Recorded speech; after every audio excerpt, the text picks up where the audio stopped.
신명기 19장 1에서 13절 말씀입니다. 19장.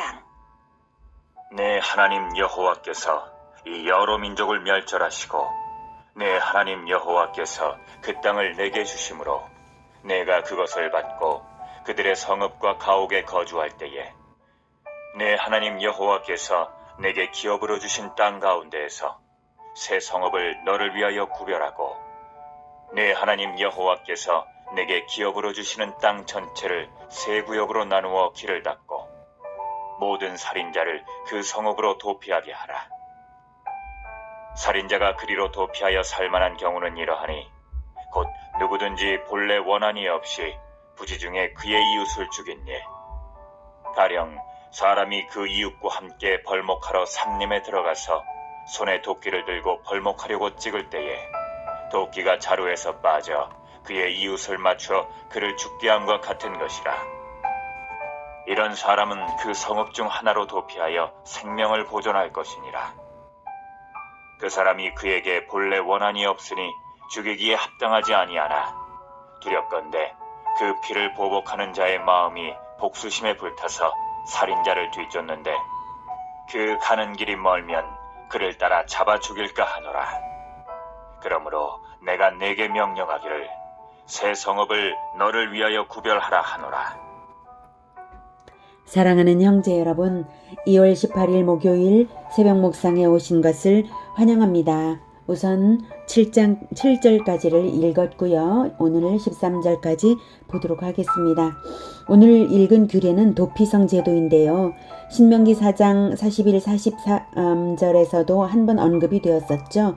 그때 언급된 것은 요단 동편에 설치했던 3개의 도피성입니다. 이제 가나안 입성 후에 3개의 도피성이 더 설치되어야 했기에 명하신 것입니다. 도피성 제도가 있는 것은 고엘 제도가 있기 때문인데요. 도피성 고엘 제도란 특별한 곤경에 처했을 때 가장 가까운 친족이 곤경에 처한 사람을 돕는 것인데요.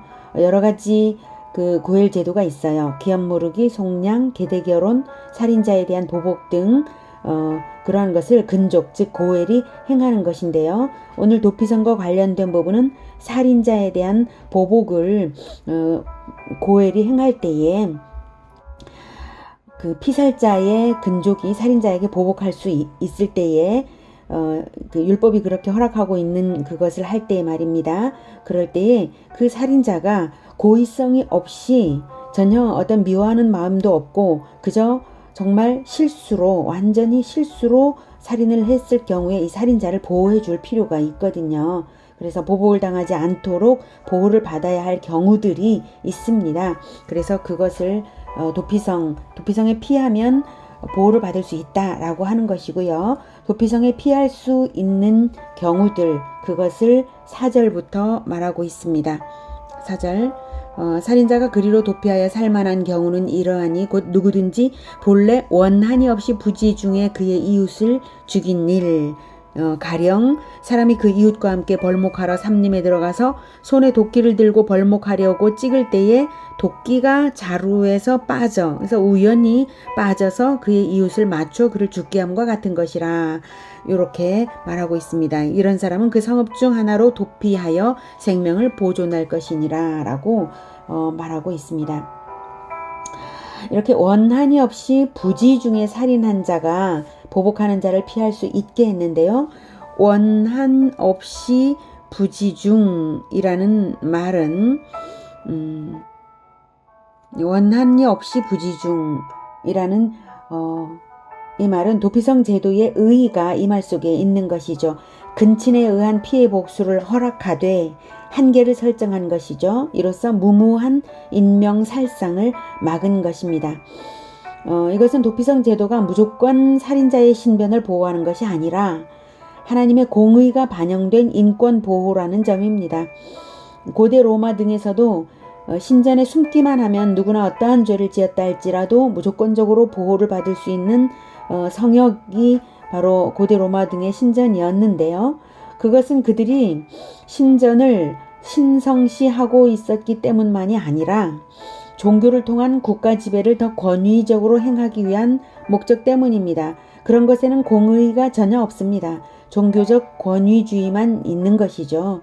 그런데 이스라엘의 도피성 제도는 이방 국가의 그것과는 달리 공의와 사랑이 조화롭게 된 제도입니다.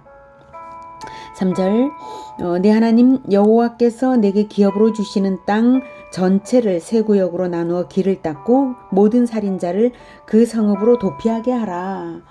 땅 전체를 세 구역으로 나누어 길을 닦고 살인자를 도피하게 하라는 것은 여러 지파들 중에서 세 군데의 도피성을 정할 때에 그 도피성이 어떤 지파에게는 길이 험해서 도착하기에 어려움이 있다면 부지 중에 살인한 자가 보복하는 자에게 잡힐 수가 있겠죠. 그래서 길을 닫게 하는 것입니다. 한편 여기서 모든 살인자라고 표현한 것은 모든 지파의 부지 중 살인자라는 뜻이지 고살자까지를 말하는 것은 아닙니다. 이렇게 부지 중의 살인자들을 위한 도피처를 마련하되 모든 지파의 모든 부지 중 살인자들을 위한 도피의 기회를 보장한 것은 그리스도의 구원 사역과 하나님의 사랑을 보여주는 예표입니다.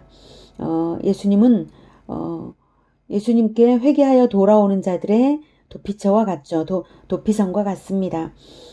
단 도피성은 그러나 정당한 재판을 받는 날까지 보호를 받았다는 점입니다. 오늘 여기 신명기 19장에는 나오지 않지만 도피성에 관한 다른 규정들에서 보면 알 수 있습니다. 정당한 재판을 받는 날까지 보호를 받았다라는 사실입니다. 그래서 천국의 완전한 보호와는 다릅니다.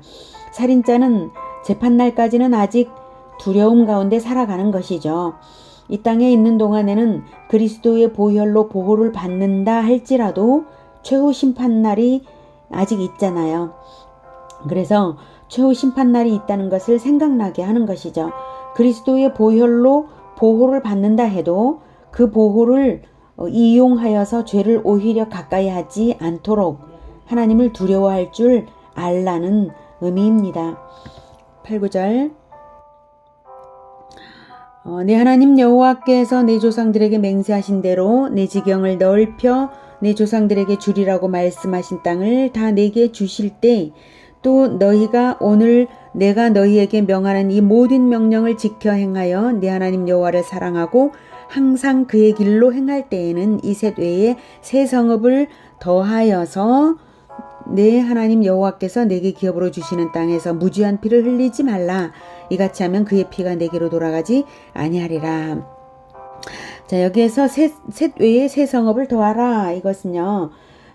창세기 15장 18절에 명시한 그 지경, 즉 원래 하나님이 언약하신 땅 전체를 확보했을 때에는 요단 서편의 새 도피성 외에 셋을 더하라는 것인데요.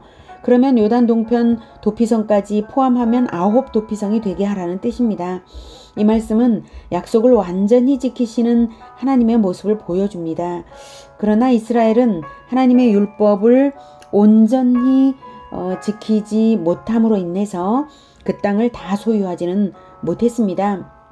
그래서 최종적으로 도피성은 요단 동편과 서편에 각각 셋씩 6개가 되었습니다. 안타깝죠? 네. 자,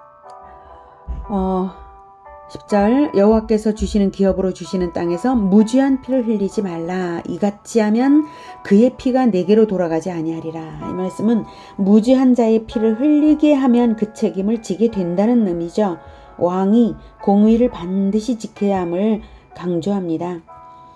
11절 12절 그러나 만일 어떤 사람이 그의 이웃을 미워하여 엎드려 그를 기다리다가 일어나 상처를 입혀 죽게 하고 이 한 성읍으로 도피하면 그 본 성읍 장로들이 사람을 보내어 그를 거기서 잡아다가 보복자의 손에 넘겨 죽이게 할 것이라. 내 눈이 그를 긍휼히 여기지 말고 무죄한 피를 흘린 죄를 이스라엘에서 제하라. 그리하면 내게 복이 있으리라. 이렇게 공의의 원칙이 전혀 흔들림 없이 지켜지고 있습니다. 도피성이 있을지라도 공의의 원칙이 달라진 것은 아닙니다. 고살자, 즉 고의성을 가지고 살인한 자는 도피성에 피할 수 없습니다. 고살자는 도피성에 피했을지라도 보복자의 손에 넘겨야 합니다. 도피성 제도가 그리스도 안에서의 공의와 사랑을 예표한다고 할 때 우리가 그리스도를 믿는다고 하여서 고의적인 범죄까지도 무조건적으로 용서가 된다는 안이한 생각을 가져서는 안 된다는 것을 알게 합니다. 고의성이 있는가 없는가, 이것은 매우 중요한 기준입니다. 고의성이 있는 한 그것은 회개한 것이 아니기 때문입니다. 다만 예수님은 십자가상에서 기도하시기를 누가복음 23장 33절에 이렇게 기도하셨죠. 아버지, 저들을 사하여 주옵소서. 자기들이 하는 것을 알지 못함이니이다 라고 하셨습니다. 즉 마귀에게 속는 줄을 알지 못한다는 것이죠. 마귀에게 속아서 죄를 짓고 있으므로 불쌍히 여겨달라는 기도입니다.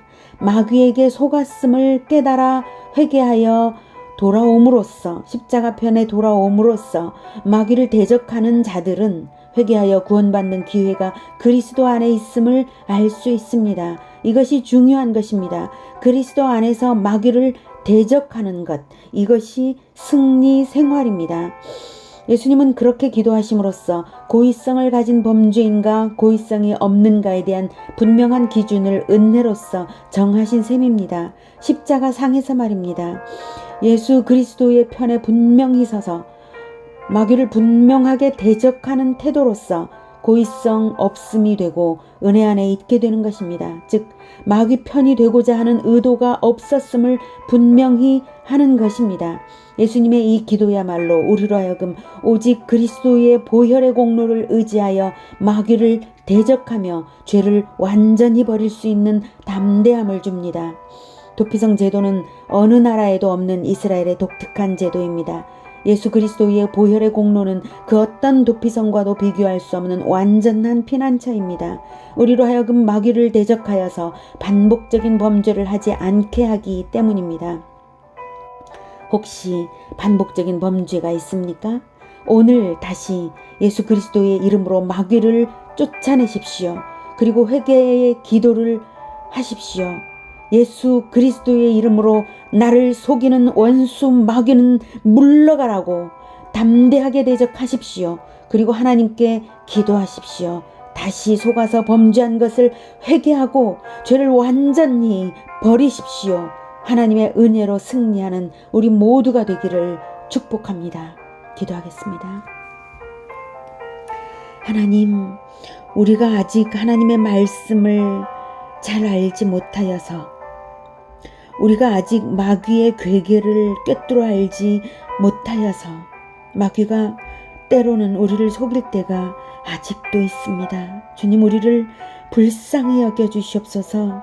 우리가 반복적인 범죄를 저지르지 않도록 우리를 속이는 마귀가 가까이 다가와서 우리의 마음에 생각을 넣어줄 때에, 악한 생각을 넣어줄 때에 그 즉시 우리가 마귀를 대적하겠습니다. 나를 속이려고 하는 원수 마귀는 예수 그리스도 이름으로 떠나라고 담대히 대적하면서 쫓아내고 죄를 버리며 예수 그리스도를 가까이 하고 십자가 편에 서겠습니다. 하나님, 우리를 붙들어 주시옵소서. 그리하여 언제나 마귀를 대적하며 그리스도 편에 굳건하게 서도록 우리를 붙들어 주시옵소서. 우리가 고의적인 범죄를 저지르지 않겠습니다. 주여 도와주시옵소서.